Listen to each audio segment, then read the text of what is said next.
Got a new Bible, got new shoes, prepared. Had to bring your eyes with you this morning, huh? Absolutely. They made me look smarter. No, not really.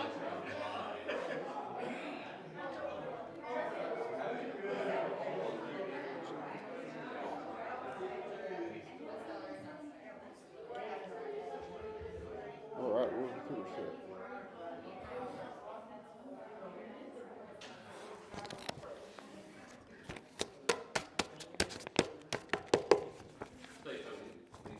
Hello, hello, hello, hello, hello.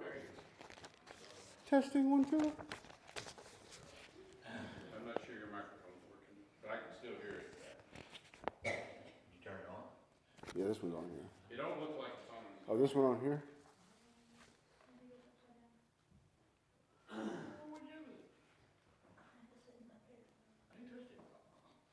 Is there an on It button? should be a green light blinking.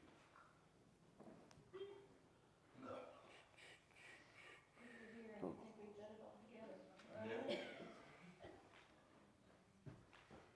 There it is. There it goes.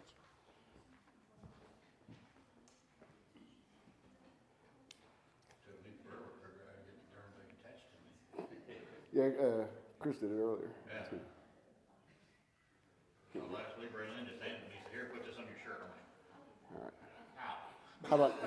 How about now? Is everything good? You guys all here? I can see it. So.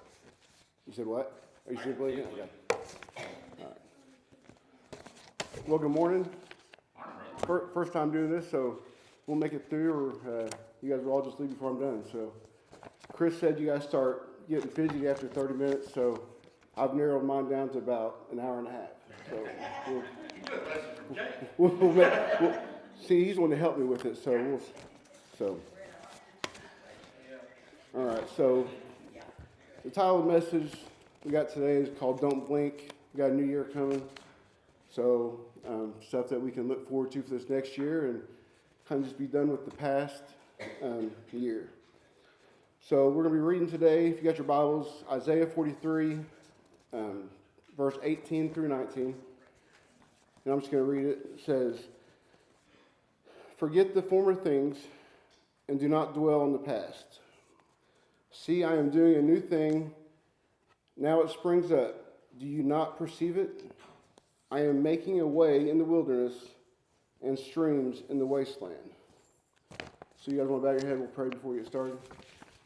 Dear Heavenly Father, Lord, thank you for this day and just all your blessings you brought to us in this church. Please be with me today and help me deliver these words clearly and do your honor, Lord, and just keep us safe and watch over us. In your name I pray. Amen. Amen. All right. So this message is all about the new year coming up. I know most of us probably give New Year's resolutions out.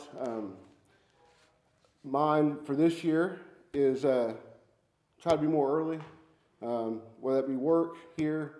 I'm late everywhere I go, and it's my own fault. Like, there's no reason why I'm late. I just procrastinate, wait till the last minute to start getting ready, then I'm here late. So, second, I want to read the Bible more. Try to read it every day a little bit here and there, but definitely could do better. And then also just grow and talk to people more about God. Working on an ambulance, we have that opportunity to do that more than some, and I still don't. I'm still a little new at that. So kind of things I want to do better for this year. Some of the things you guys might be, having resolutions about, maybe swearing less, spending less time at work. You say swearing less? Swearing less, yep. From that. Maybe spending more time with your family. Maybe quit smoking. That was like one of mine for probably 10 years. My resolution was always quit smoking, and then January 2nd, and I was smoking again. So maybe paying off some debt, so on and so forth. So this is a chance to look forward, not looking in the past. Nothing you can do really to change what's happened in the past. So the only thing you guys can really do is look forward. Look what God's doing in your lives, moving forward this next year, not what has already happened to you.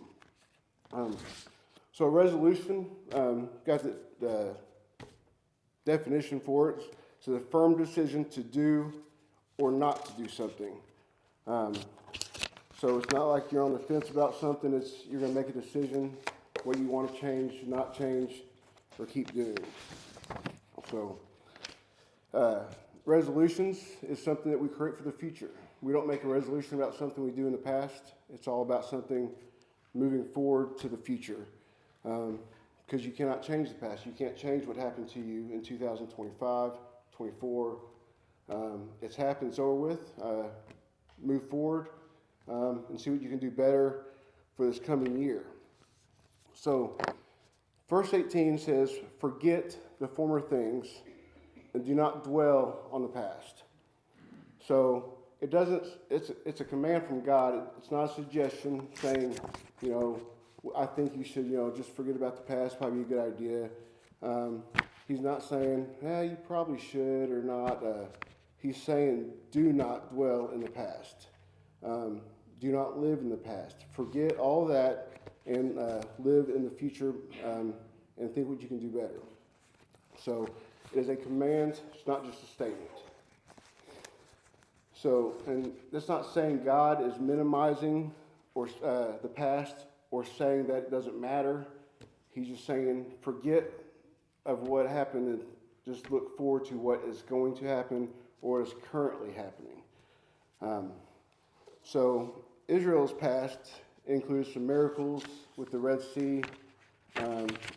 God parted the Red Sea, allowing Israelites to flee. The deliverance, God's rescue of Israelites from slavery, and also some faithfulness. Those are stuff that happened in Israel's past. But he says, do not dwell there. So, despite those miracles, God is saying, do not live there. Don't just keep harping on them. All that good would have been easy for Israel to be like, keep talking about it and telling everybody this is what happened, years ago or whatever. But he's saying, do not live in that moment in the past. Philippians chapter 3, 13 through 14 says, brothers and sisters, I do not consider myself yet to have taken hold of it, talking about goals. But one thing I do, forgetting what is behind and straining toward what is ahead. I press on toward the goal to win the prize for which God has called me heavenward in Christ Jesus. So even there is, talking about looking forward to new goals and not past goals. Look forward to what's coming. So it's important that we do not let our past become an idol, something that we worship or revere or just constantly admire on in ourselves. He's, one of God's greatest commandments, it says, I am the Lord thy God, and thou shalt not have strange gods before me. So if you sit there and admire the past, talk about how good you had last year and not look forward to this new year, and you're sitting there idolizing it, God's saying that's a sin in itself because you're worshiping the past and kind of creating an idol from it. You're not supposed to think about it all the time. Fall in love with it, keep doing the same things. Those are all forms of idolatry, which the first commandment says, don't do that. So we should not believe that our testimony in 2025 is going to be the same thing that will be our testimony moving forward in 2026. Even if you had a good year, a bad year, something that led you to Christ in 2025, maybe led you a little bit more away, don't expect that same stuff to happen moving forward. Every day is going to be different. Something different is going to happen, change your mind, change it back. So we cannot let a 2026 situation, we cannot expect that to be something that's going to be the same way in 2025. God's not going to handle those situations the same, or he might, but you can't just expect it to happen that way. So I feel like if you expect something to happen in 2026 to happen in 2025 in whatever situation, you're kind of limiting God's power of what you could expect from him. Because maybe he's going to do something stronger for you in 2026 in that same situation, but maybe God will do something better for you. So if we demand God to sit there and, ask for the same things we asked in 2025 and keep us in that same moment, like I said, we're still limiting God's power of what he can do for us and will do for us. So I got an example written down here. So say if you have a financial problem in 2025, but then an unexpected check arrives. You cash it, all your bills get paid. The situation's been handled. You're thankful for it, you thank God for it. So in 2026, that same financial situation happens, you get in debt again, and now, even if you pray for that check, and you're going to allow just you expecting that check to come in 2026, God might do something better for you. He can send a job opportunity to you to maybe get more money. He can give you wisdom, to budget your finances better. But if you're expecting just a check to save you, you might miss those blessings of the job opportunity and just kind of brush it off and say, not expecting that to happen because you just want that check to bail you out. So you should always expect something better, not just the same of the 2025. So just in verse 18 alone, what can we do about the past? Release those past failures. You got fired, you had a bad relationship, death in the family, whatever the case may be. Release all the past hurts, failures, but even also your successes. If you got a promotion, don't sit there in 2026 telling everybody you meet about your promotion that you got. Constantly strive to be better. Like I said, mine is reading the Bible. I know there's so much more I can learn about the Bible. I'm not even close to being where I want to be at with that. But I'm not going to dwell on, I should have done this in last year. I'm just going to look forward. Release some of that past pain that you guys have had. I know we've all probably had pain at some point in 2025.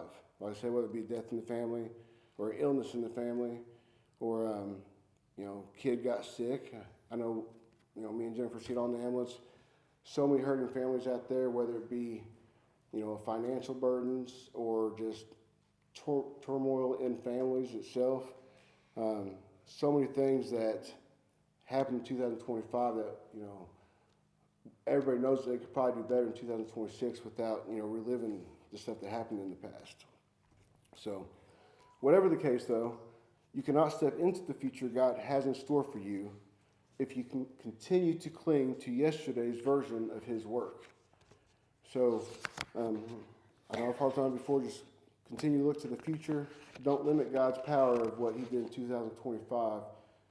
Continue to hope for better and know that God does everything for your good, whether you see it now or later. So we'll move on to verse 19. Then God declares, expect the new. So it says, see, I am doing a new thing. Now it springs up. Do you not perceive it? So, and that's just asking, do you not see it? Do you not see the new thing God is doing for you? And if you're constantly living in the past and all your stuff that happened in the past, you might miss something that He is doing for you now by constantly looking back at what has happened to you. So God is already at work now in this very moment. He don't take no days off. He always is working, whether you guys see it or not. And I know there's always times that I'm like, I don't see Him moving here. But it doesn't mean that He's not. It's just I'm not seeing it. But He always is working. And He's working to be good for us at all times. So God is not saying that a new thing is coming. He's saying it's happening. It's springing up. Meaning it's currently happening now in this very moment. Something good is happening, whether we see it or not at this moment. Revelations 21:5 says it this way. He who is seated on the throne said, I am making everything new. So that sums it up right there. He is literally making everything new. Everything that happened yesterday, a week from now, 2 weeks ago, a year in the past, He's starting over. Everything is new today. He's doing new things for you. And it's up to us to be able to recognize those things in the moment and always look for His work around us. Because we do know that He is always at work. But it's up to us to be able to see what it is and not constantly think, oh, poor me, this happened, poor me, this happened. But think of something good that has happened in that moment or from that situation. So, it's important to avoid spiritual blindness. You start thinking about what He's done already for you and not what He could do for you. You might miss something that was meant to change your whole life, like your whole trajectory, if you're dwelling on something that's already happened to you. You can miss what God has in store for you and what plans He's making for you. So He asked, do you not perceive it? So He is asking if we recognize anything new. There's always going to be something new around us. And He's asking, we have to recognize it. Open our eyes, look to what God's work is doing in our lives, and pretty much pay attention. And He's not saying it because He's not working. He's not asking you, maybe do you see something? He's pretty much saying, do you recognize it? Like, I'm doing something, but you have to recognize it. Not because He's not working, but because maybe we're just not watching. Maybe we're not watching what He's doing. We're taking a bad situation and saying, oh, why God, why'd you do this to me? Instead of looking forward and saying, He didn't allow me to do this, but maybe it's because He's leading me to do something else. I know we kind of live in a victim mentality world, and I know we see on the ambulance, like it's always, this happened to me, this happened to me, why me? But, if we open our eyes and be like, maybe this happened because something better is going to happen, and believe in that, and always know that something good will come of it, whether it be tomorrow, a week from now, a year from now, maybe 20 years from now. Every situation we had in 2025 that we thought we'd never get through, You know, we're all here in 2026, or almost 26, and we made it through somehow. So, with God's power and His will, we got through all those situations that we thought were so bad in 2025. We're still here. So, a quote that I put in here from a pastor in the 1960s, A.W. Tozer, says, "God does not reveal His will to the curious, but to the surrendered." Amen. So, just because you're curious about what's going to happen, you know, maybe you won't see God's will for you. You know, surrender your life to Him. Give Him everything you have, all your time and power. Just surrender everything to Him, and you will see work in your life. Like I said, maybe not tomorrow or, you know, a couple weeks from now. It might take a while. But if you don't surrender yourself, you will miss something that is intended to help you. So the new year is going to require a couple different things. New obedience, new perspective, and a renewed faith. So new obedience, I know there's a lot of stuff I could do better. Even, you know, I consider my walk with the Lord fairly new. So there's a lot of things I can turn over to God a lot sooner than I do. And it really just takes, most of the time, Jennifer will sit me down and be like, "Hey, turn this over to Him." And usually ends up with me agreeing with her and knowing that I got anxious or nervous about whatever situation for no reason. Because obviously I've made it through every situation I was nervous or anxious about 2025. And I'm still here, but at the time, you couldn't have told me that. It was always the worst thing in the world. I was nervous about today. And she told me several times, "Nothing to be nervous about. You'll be fine. You know, you're ready for this. You'll be fine." And I know initially I was like, "I don't think so." But as she always is, you know, she was right. And I am here today, doing good. And so, but yeah, I know she's told me several times just to, you know, turn it over to Him. And I've tried to do that with people that I meet even. You know, if they're having a problem, I always try to turn over to God. And I know I'm not even close to being where I should be or, you know, what I could be doing. You know, there's a lot of times that I've just, maybe I don't want to hear it, or, you know, I miss my moment, I wait too long. Next thing you know, they're not around me anymore, and then I spend the rest of the day probably thinking about, I should have said something in that moment. So I can obey God a lot better by doing stuff like that. New perspective, have a better outlook, you know, not thinking of like, "Man, God didn't wake me up this morning on time, now I'm late." You know, maybe there's a reason for it. Start looking for a better perspective of what God is doing in my life, because He's brought me a lot further than I was about 4 years ago, but so much further I could go. And I know that, and it's just taking some time. And usually Jennifer pushes me along the way. And so you might call it abuse, but, you know, if you want to call it a hotline, it's all right. So, it says the danger is not thinking that God's not going to move. The danger is that we're not going to notice when He does move. So, you know, it's okay to maybe think maybe God's not moving at this moment. But you also got to know that just because you don't see Him moving, He's still moving. Maybe not in the direction you want Him to go, but, you know, we're not in control either. He's in control. He is moving. He's moving something for you for your good.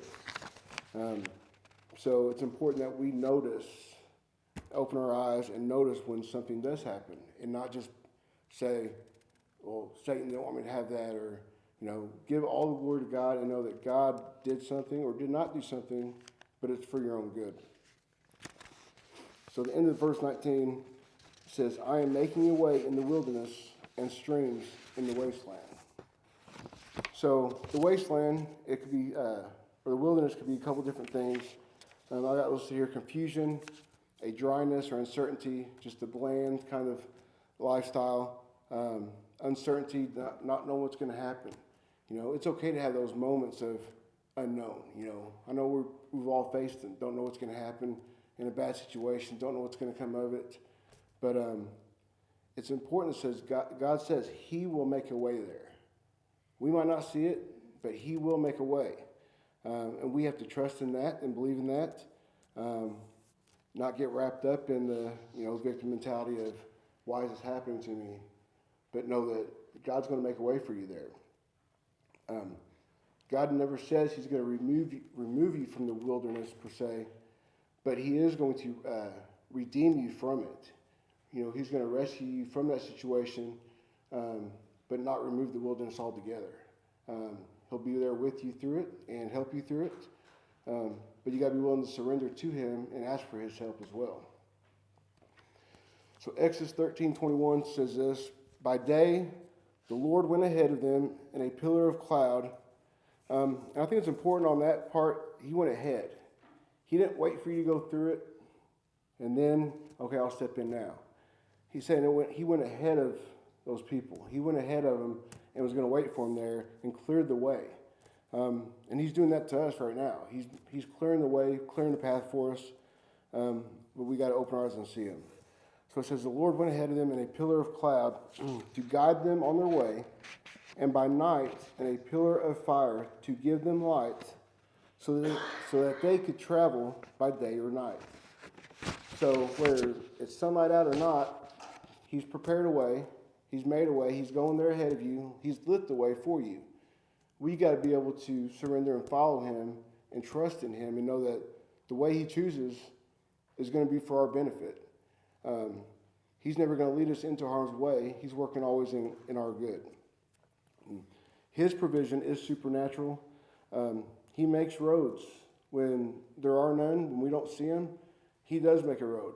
If we don't see a path, God will make a way through there. Rivers where there should be none.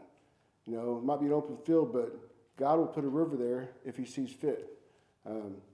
So whether we see it or not, God will make a way for us to get through the problems that we're having.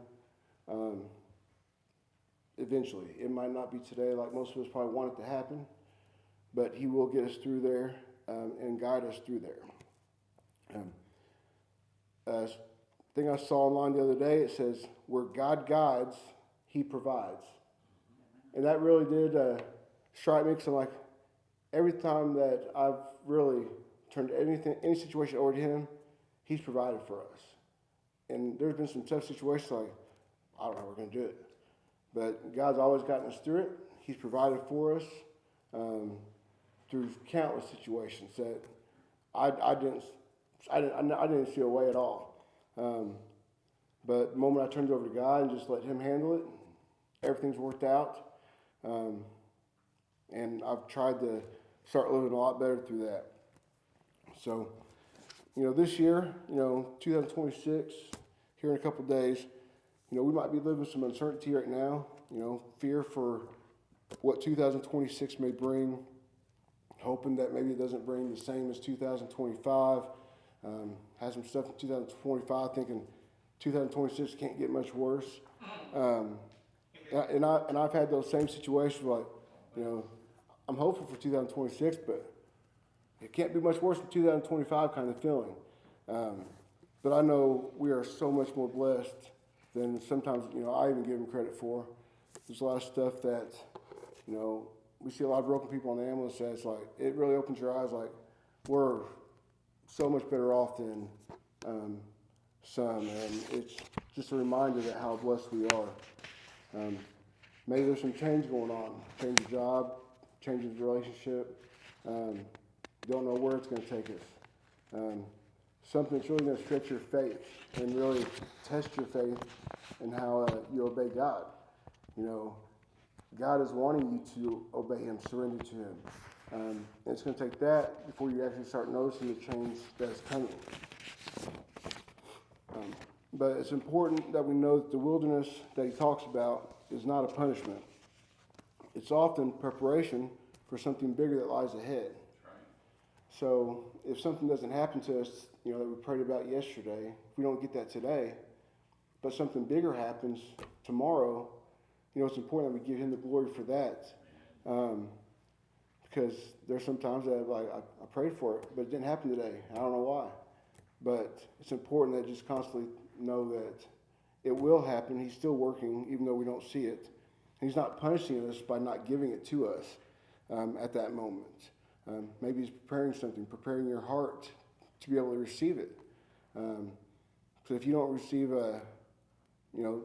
if you're not able to bless Him for the small things now, you won't be able to receive the bigger things later. So, as a new year, what can we do? So, it says, let go of what God says is over. And God says the past is over. Nothing you can do to change it. Let go of it. Look forward to this new year. It's going to have its own separate challenges and good things ahead. I mean, you're not going to have a flawless 2026, I can assure you. But knowing that God's still working your lives through it and in that situation will help you get through the bad times. Look for what God is starting in your life.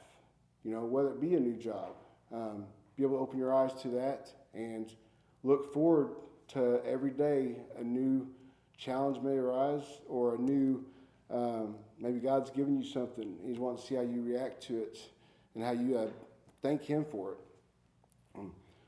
So we're going to step forward with faith, even when the full path cannot be seen yet. Even only half the path, you'll see those cartoons where only like the path, like a little light just on that certain road. You can't see much further than that, but you got to know which way to go. Follow the one that God talks to you about, whether you see it or not. Take that path. Be praying to Him to guide you through it, and He will. He'll be there ahead of you, making the way for you to see through it. And that's what I hope to do in 2026. Just constantly lean on Him in all these situations. And I don't know how you usually end them, but that's pretty much the end of it. So we'll go to, you guys want to close your eyes, we'll end in prayer. And so dear Heavenly Father, Lord, I thank You for today and just all the